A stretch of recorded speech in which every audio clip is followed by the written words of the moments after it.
ಯೇಸು ಕ್ರಿಸ್ತನ ಮಹಾಪರಿಶುದ್ಧ ನಾಮದಲ್ಲಿ ನಿಮ್ಮೆಲ್ಲರನ್ನು ವಂದಿಸುತ್ತೇನೆ. Praise the Lord. ಶಾಲೋಮ್. ಈ ಬೆಳಗಿನ ಜಾವದಲ್ಲಿ ವಾಕ್ಯ ಓದಿಕೊಳ್ಳೋಣ. ಯೋಹಾನನ ಬರೆದ ಸುವಾರ್ತೆ 10ನೇ ಅಧ್ಯಾಯ 11ನೇ ವಚನ, 12ನೇ ವಚನ, 13ನೇ ವಚನ ಓದಿಕೊಂಡು ಧ್ಯಾನ ಮಾಡಿಕೊಳ್ಳೋಣ. ನಾನೇ ಒಳ್ಳೆ ಕುರುಬನು. ಒಳ್ಳೆ ಕುರುಬನು ತನ್ನ ಕುರಿಗಳಿಗೋಸ್ಕರ ತನ್ನ ಪ್ರಾಣವನ್ನು ಕೊಡುತ್ತಾನೆ. ಕೂಲಿಯಾಳು ಕುರುಬನು ಕುರಿಗಳ ಒಡೆಯನು ಆಗಿರದೆ ತೋಳ ಬರುವುದನ್ನು ಕಾಣುತ್ತಲೇ ಕುರಿಗಳನ್ನು ಬಿಟ್ಟು ಓಡಿ ಹೋಗುತ್ತಾನೆ. ತೋಳವು ಅವುಗಳನ್ನು ಹಿಡಿದುಕೊಂಡು ಹಿಂಡನ್ನು ಚದರಿಸುತ್ತದೆ. ಅವನು ಕೂಲಿಯಾಳು ಕುರಿಗಳ ಚಿಂತೆ ಅವನಿಗಿಲ್ಲ. ಈ ವಾಕ್ಯದಲ್ಲಿ ನೋಡುವಾಗ ಈ ವಾಕ್ಯದ ಶಿರೋನಾಮೆ ಒಳ್ಳೆಯ ಕುರುಬ ಎಂಬುದಾಗಿ. ಈ ಒಳ್ಳೆಯ ಕುರುಬನ ಗುಣಲಕ್ಷಣಗಳು ಏನು, ಆತನು ಯಾಕೆ ಒಳ್ಳೆಯ ಕುರುಬನು ಆಗಿದ್ದಾನೆ ಎಂಬುದಾಗಿ ಈ ವಾಕ್ಯದಲ್ಲಿ ನಾವು ತಿಳಿದುಕೊಳ್ಳುವಂತವರಾಗೋಣ. ಈ ವಾಕ್ಯದಲ್ಲಿ ನೋಡುವಾಗ ಎರಡು ಸನ್ನಿವೇಶವನ್ನು ನಾವು ನೋಡುತ್ತೇವೆ. ಒಬ್ಬನು ಕುರಿಯ ಯಜಮಾನನು ಎಂಬುದಾಗಿ ನೋಡುತ್ತೇವೆ, ಇನ್ನೊಬ್ಬನು ಕುರಿಯ ಆಳುಮಗನು ಎಂಬುದಾಗಿ ನೋಡುತ್ತೇವೆ. ಕುರಿಯ ಆಳುಮಗನು ಏನು ಮಾಡುತ್ತಾನೆ ಎಂಬುದಾಗಿ ನೋಡುವಾಗ ಆತನು ಕುರಿಗಳನ್ನು ಚಿಂತೆ ಆತನಿಗಿಲ್ಲ. ಯಾಕೆ ಎಂಬುದಾಗಿ ನೋಡುವಾಗ ಆತನು ಕೂಲಿಯಾಳಾಗಿದ್ದಾನೆ.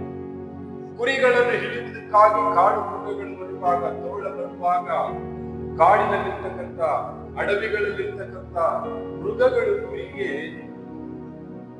ತಿನ್ನುವುದಕ್ಕಾಗಿ, ಕುರಿಗಳನ್ನು ನಾಶ ಮಾಡುವುದಕ್ಕಾಗಿ ಕಾಡು ಮೃಗಗಳು ಬರುವಾಗ ಕೂಲಿಯಾಳು ಕುರಿಯ ಚಿಂತೆ ಮಾಡದ ಹಾಗೆ ಆತನು ಬಿಟ್ಟು ಓಡಿ ಹೋಗುವಂತವನಾಗಿದ್ದಾನೆ. ಆದರೆ ಒಳ್ಳೆಯ ಕುರುಬನ ಗುಣಲಕ್ಷಣಗಳು ಏನೆಂಬುದಾಗಿ ನೋಡುವಾಗ ಕುರಿಯನ್ನು ಆತನು ಸಂರಕ್ಷಿಸುತ್ತಾನೆ. ಕುರಿ ಯಾವುದೇ ರೀತಿಯಾದಂತಹ ಕಾಡು ಮೃಗಗಳು ಬರುವಾಗ ಅದರೊಟ್ಟಿಗೆ ಹೋರಾಡುತ್ತಾನೆ. ಹೋರಾಡಿ ಕುರಿಗಳನ್ನು ಸಂರಕ್ಷಿಸುತ್ತಾನೆ, ಕಾಡು ಮೃಗಗಳನ್ನು ಹೊಡೆದೋಡಿಸುತ್ತಾನೆ. ಯಾಕೆಂಬುದಾಗಿ ನೋಡುವಾಗ ಕುರಿಯ ವಿಷಯವಾಗಿ ಆತನಿಗೆ ಚಿಂತೆ ಇದೆ.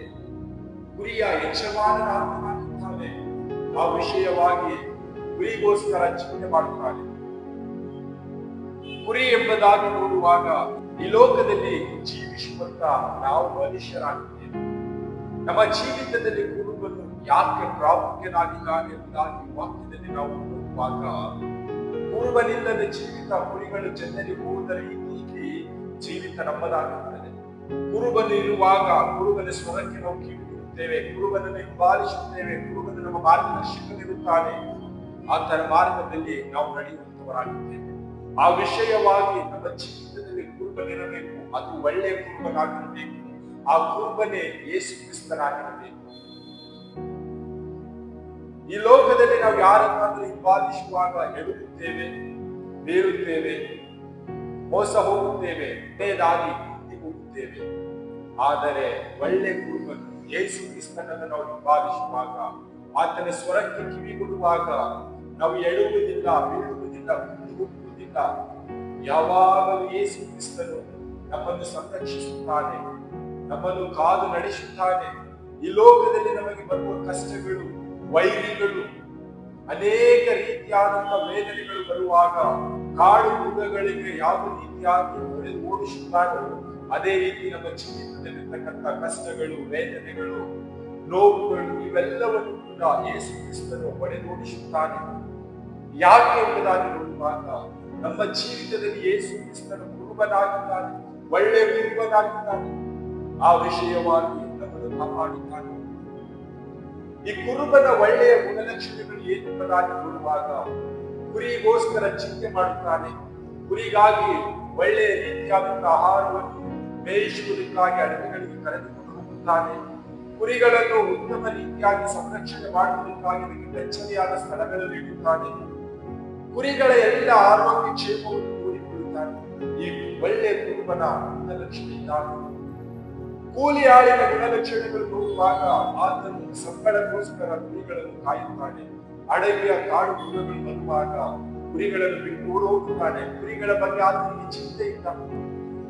ಈ ಒಂದು ದಿನದಲ್ಲಿ ಸುಂದರ ಸಮಯವಾಗಿದೆ. ನಮ್ಮ ಜೀವಿತದಲ್ಲಿ ಎಂತ ಕುರುಬನಿದ್ದಾನೆ. ಕೂಲಿ ಆಳಿಗಾಗಿ ನಮ್ಮಿಂದ ಏನೋ ದೊರೆಯುತ್ತದೆ, ನಮ್ಮಿಂದ ಏನೋ ಹೊಂದಿಕೊಳ್ಳುತ್ತೇನೆ ಎಂಬಂತ ಒಬ್ಬ ಮಾರ್ಗದರ್ಶಕರು ನಮ್ಮ ಜೀವಿತದಲ್ಲಿ ಕಾಣ. ಅಂತ ಮಾರ್ಗದರ್ಶಕರು ನಮ್ಮ ಜೀವಿತದಲ್ಲಿ ಉಂಟಾದರೆ ಈ ಒಂದು ದಿನದಲ್ಲಿ ಸುಂದರ ಸಮಯವಾಗಿದೆ. ಯೇಸು ಕ್ರಿಸ್ತನು ಒಳ್ಳೆ ಕುರುಬನಾಗಿದ್ದಾನೆ. ಯೇಸು ಕ್ರಿಸ್ತನನ್ನು ನಾವು ದೃಷ್ಟಿಸುತ್ತಾ, ಯೇಸು ಕ್ರಿಸ್ತನ ಸ್ವರವನ್ನು ಕೇಳಿದವರಾಗಿ, ಯೇಸು ಕ್ರಿಸ್ತನನ್ನು ನಾವು ಹಿಂಬಾಲಿಸುವಂತವರಾಗಿ. ಯಾಕೆಂದರೆ ಯೇಸು ಕ್ರಿಸ್ತನು ಒಳ್ಳೆ ಕುರುಬನಾಗಿದ್ದಾನೆ. ಆತನು ನಮ್ಮ ಜೀವಿತದ ಕುರಿತಾಗಿ ಯೋಚನೆ ಮಾಡುತ್ತಾನೆ. ನನ್ನ ಮಗನು, ನನ್ನ ಮಗಳು, ಇವರ ಜೀವಿತದಲ್ಲಿ ಕಷ್ಟ ಇದೆ, ದುಃಖ ಇದೆ, ನೋವಿದೆ, ಕಣ್ಣೀರಿದೆ, ಇವರು ಕುಂದು ಹೋಗಿದ್ದಾರೆ, ಬಳಲುತ್ತಾ ಇದ್ದಾರೆ ಎಂಬುದಾಗಿ ನಮ್ಮ ವಿಷಯವಾಗಿ ಚಿಂತೆ ಮಾಡುತ್ತಾನೆ. ನಮಗೆ ಉತ್ತಮ ರೀತಿಯಾಗಿ ಸಂರಕ್ಷಿಸುತ್ತಾನೆ, ನಮ್ಮನ್ನು ಹೊತ್ತು ನಡೆಸುತ್ತಾನೆ. ಈ ಒಂದು ದಿನದಲ್ಲಿ ನಮ್ಮನ್ನೇ ನಾವು ಪರೀಕ್ಷೆ ಮಾಡಿಕೊಳ್ಳೋಣ. ನಮ್ಮ ಜೀವಿತದಲ್ಲಿ ಎಂತ ಕುರುಬನಿದಾನ, ಒಳ್ಳೆಯ ಕುರುಬನಿದಾನ, ಕೂಲಿಗಾಗಿ ಇರ್ತಕ್ಕಂಥ ಕುರುಬನು ನಮ್ಮ ಜೀವಿತದಲ್ಲಿದಾನ. ಒಂದು ವೇಳೆ ನಮ್ಮ ಜೀವಿತದಲ್ಲಿ ಕೂಲಿ ಆಳಾಗಿರ್ತಕ್ಕಂಥ ಕುರುಬನಿರುತ್ತಾದರೆ ಈ ಒಂದು ದಿನದಲ್ಲಿ ನಮ್ಮ ಜೀವಿತವನ್ನು ಬದಲಾಯಿಸಿಕೊಳ್ಳೋಣ. ಕೂಲಿ ಆಳಾಗಿರ್ತಕ್ಕಂಥ ಕುರುಬನನ್ನು ತೆಗೆದುಹಾಕಿ ಒಳ್ಳೆಯ ಕುರುಬನಾದಂತಹ ಯೇಸು ಕ್ರಿಸ್ತನನ್ನು ನಾವು ಹಿಂಬಾಲಿಸುವಂತವರಾಗೋಣ. ಕರ್ತನ ಈ ವಾಕ್ಯದ ಆಶೀರ್ವದಿಸಲಿ. ಆಮೆನ್.